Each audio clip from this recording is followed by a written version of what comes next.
Dear friends, today we discuss a very ongoing issue on how Mr. Gautam Adani of the Adani Group has slipped from the second position of the Forbes richest list to the 22nd position currently, and a bloodbath followed as the share Sensex crashed all over the world, creating a complete chaos in the world of financial society.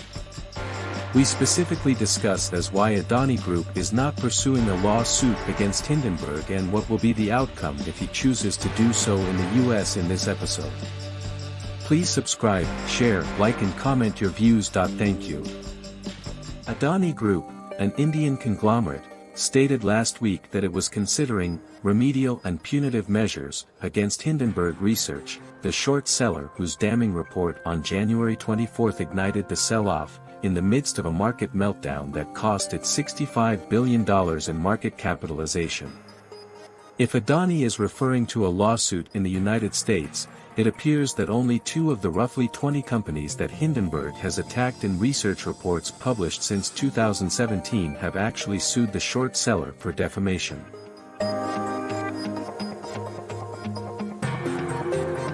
This is despite some tough talk from Hindenburg targets like Nikola Incorporated and research of Federal District Court and New York State Supreme Court records.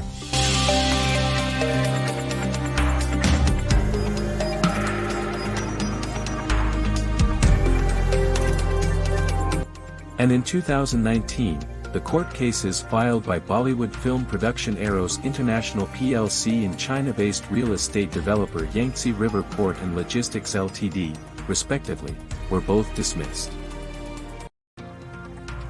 To understand why Adani, and other Hindenburg targets, should think twice about suing Hindenburg in the United States, it is worthwhile to look at the short-lived Yangtze River case.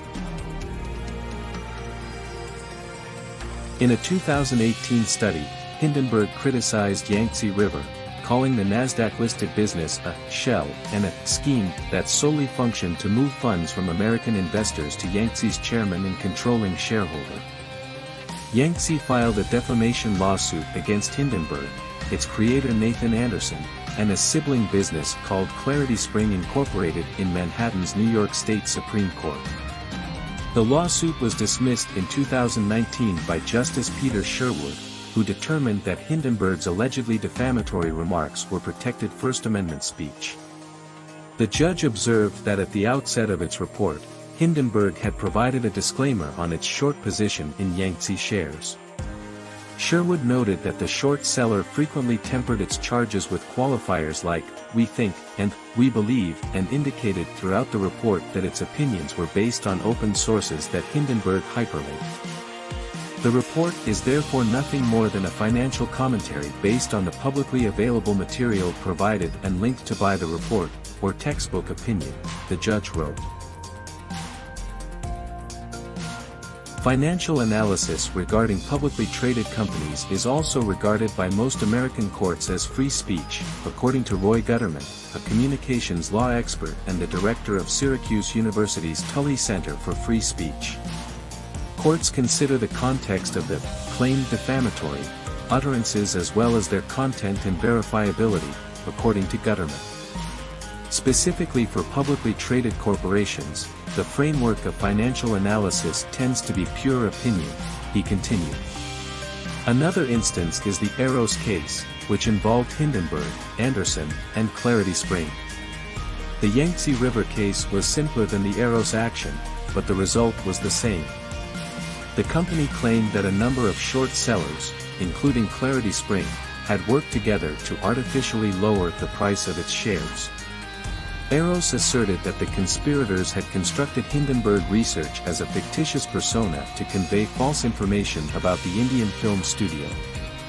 Justice Joel Cohen of the New York State Supreme Court determined that every allegation made by the short sellers in reports, publications, and internet posts was protected opinion. Many of the items in question were uploaded on websites that frequently encouraged the exchange of financial thoughts, according to Cohen. A sensible reader would see that they were expressing opinions about Eros in light of recent company news, he claimed.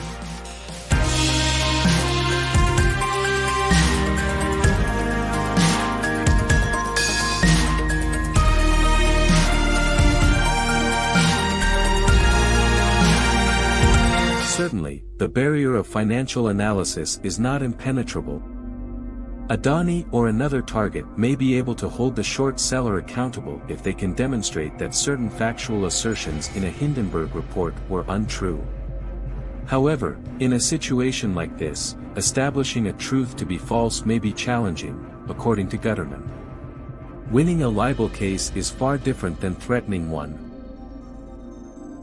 Hindenburg stated in a statement released last week that any legal action taken by Adani would be without substance, and that it would welcome the chance to get discovery from the Indian firm during a legal dispute in the United States.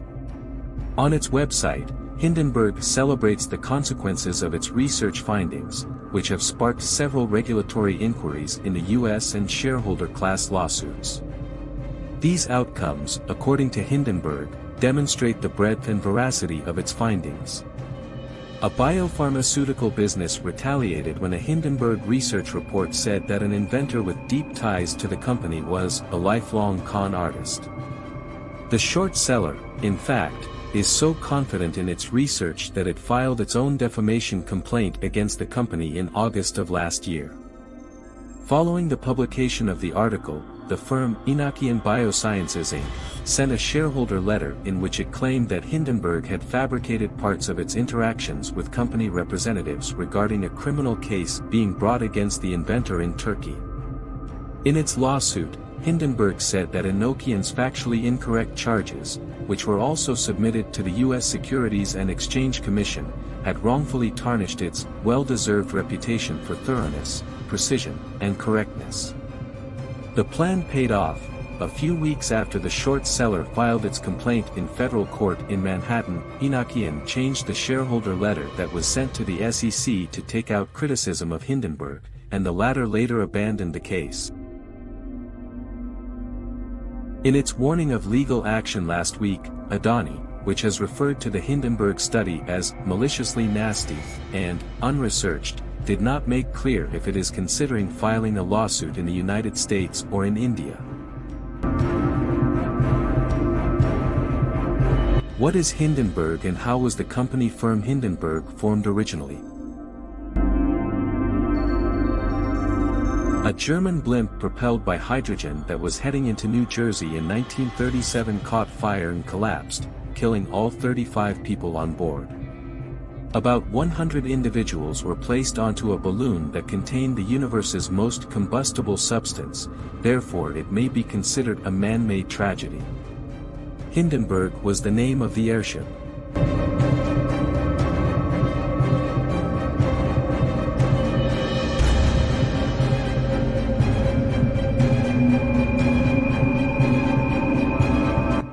"80 years later, in 2017, a University of Connecticut graduate with a degree in international business management established a forensic financial research company that specialized in identifying wrongdoings and frauds, or what it refers to as man-made disasters, at businesses around the world and placing market bets against them.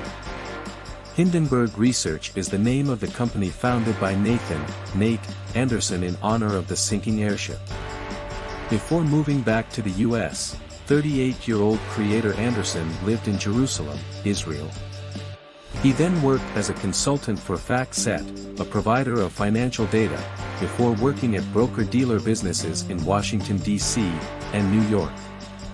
Before starting Hindenburg, Anderson collaborated with Harry Markopolos to look into Platinum Partners, a hedge fund that would later be accused of fraud totaling $1 billion. Markopolos had previously exposed Bernie Madoff's Ponzi scheme. Nathan Anderson worked as a volunteer for a neighborhood ambulance service while residing in Jerusalem.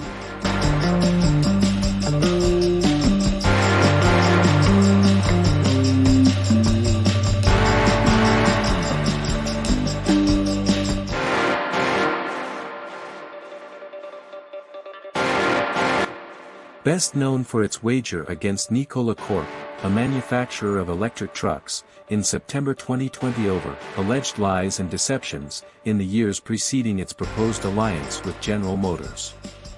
It contested a promotional video Nikola created that showed its electric truck traveling at high speed, among dozens of other issues. It claimed that this was nothing more than a truck being rolled down a slope in the Utah desert. Nevertheless, the firm later acknowledged this, and Trevor Milton, the company's founder and executive chairman, resigned. Nikola, which floated in June 2020 and reached a high valuation of $34 billion before agreeing to pay $125 million to resolve a dispute with the U.S. Securities and Exchange Commission in 2021. On its website, Hindenburg mentions more than a dozen businesses where it has allegedly highlighted wrongdoings. Among them is Winds Finance, which Hindenburg reported had concealed from U.S. investors an asset freeze of 350 million renminbi imposed on one of its subsidiaries in China. The zombie firm, China Metal Resources Utilization, had many accounting errors, a 100% downside, and was in grave financial difficulties. How do you define zombie firm? Private equity businesses that are unable to raise further funds to make improvements to their current investments in order to monetize them are referred to as zombie firms in this context. Zombie companies generally still have some businesses in their portfolio that cannot be improved or grown without receiving fresh funding. Massive hidden linked party transactions, including a $509 million merger at HF Foods, according to SC Works' totally fraudulent COVID-19 testing contract. Undisclosed off-balance sheet obligations of Bloom Energy amount to billions of dollars. Relating to RD Legal, a hedge fund that was eventually charged by the Commission for allegedly making substantial misstatements to its investors, according to a whistleblower report to the United States Securities and Exchange Commission, SEC. According to the organization's website, legal or regulatory action has been taken in response to almost all of Hindenburg's activity.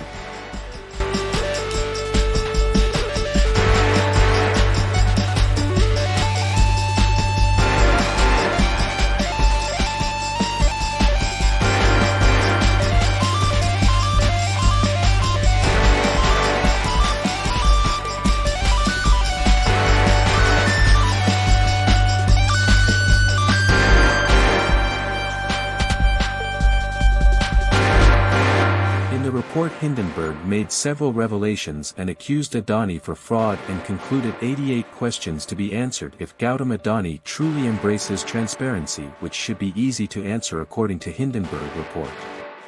In their 2-year investigation, presenting evidence that 17.8 trillion Indian rupees, US $218 billion, Adani Group has engaged in a brazen stock manipulation and according fraud scheme over the course of decades, reviewing thousands of documents, and conducting diligent site visits in almost half a dozen countries.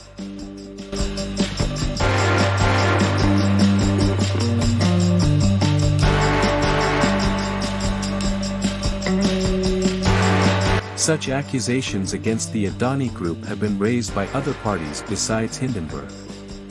The American financial and insurance company Fitch Group expressed concern over the group's excessive debt load in August 2022 and suggested that, in the worst-case scenario, a default would occur.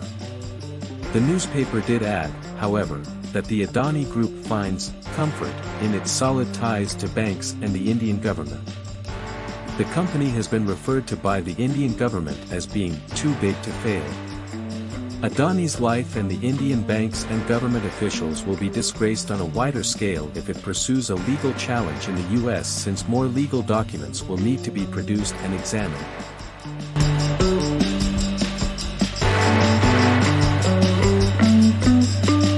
On a serious note, fugitives from India and financial offenders are working hand-to-hand with Adani Group in London and various overseas companies as mentioned in the Hindenburg report, which can be referred in detailed report on their site.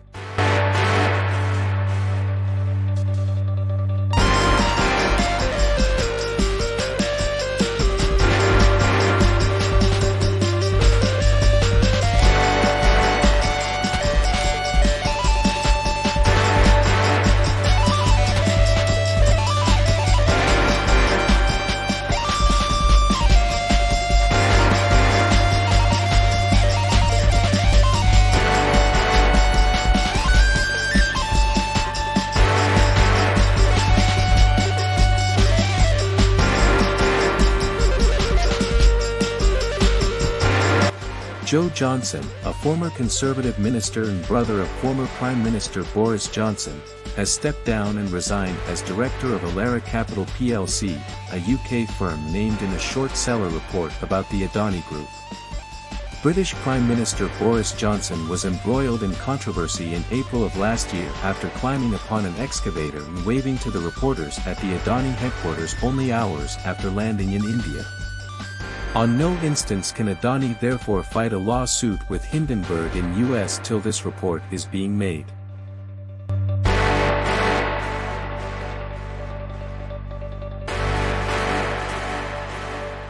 Thanks for watching and giving your valuable time. Please like, share, comment and subscribe to keep our motivation going. Cheers.